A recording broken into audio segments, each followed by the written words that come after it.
Mayor Mark Alcala at Catherine Bernardo, may relasyon? December pa raw sila magjowa.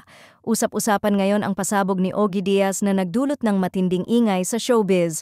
Ayon sa kilalang showbiz insider, Mayor Mark Alcala at Catherine Bernardo, umano ay may namumuong espesyal na ugnayan at ito raw ay confirmed na. Ayon kay Ogie, ilang mapagkakatiwala ang source na raw ang nagpatunay na madalas umanong magkasama sina Catherine at Mayor Mark sa mga pribadong okasyon. May mga nakakita pa raw na tila sobrang sweet ng dalawa sa ilang gatherings. Mas lalo pang umingay ang isyu ng ibinunyag ni Ogie na Disyembre pa raw nagsimula ang kanilang relasyon, kasabay ng mga balitang nagkabalikan na sina Catherine at Daniel Padilla na ngayon ay kinumpirma ni Ogie Diaz na hindi totoo at iba nga ngayon ang boyfriend ni Catherine at ito ay isang mayor. Bagamat wala pang direktang kumpirmasyon mula kina Catherine at Mayor Mark, patuloy na umaarangkada ang espekulasyon.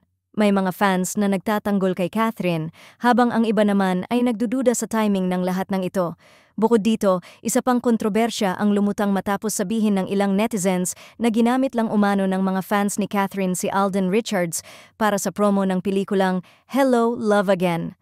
Ayon sa mga espekulasyon, sinadya raw na ipareha si Catherine kay Alden upang palakasin ang publicity ng pelikula at ibaling ang atensyon ng publiko mula sa hiwalayan ni Kathniel.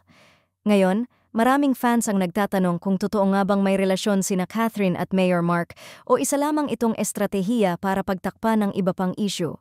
Dahil dito, maraming fans ang nagulat at tila hindi makapaniwala sa balitang ito. May mga nagsasabi na baka ito na ang dahilan kung bakit tila blooming ngayon si Catherine, habang ang iba naman ay nagsabing dapat bigyan ng privacy si Catherine sa kanyang personal na buhay.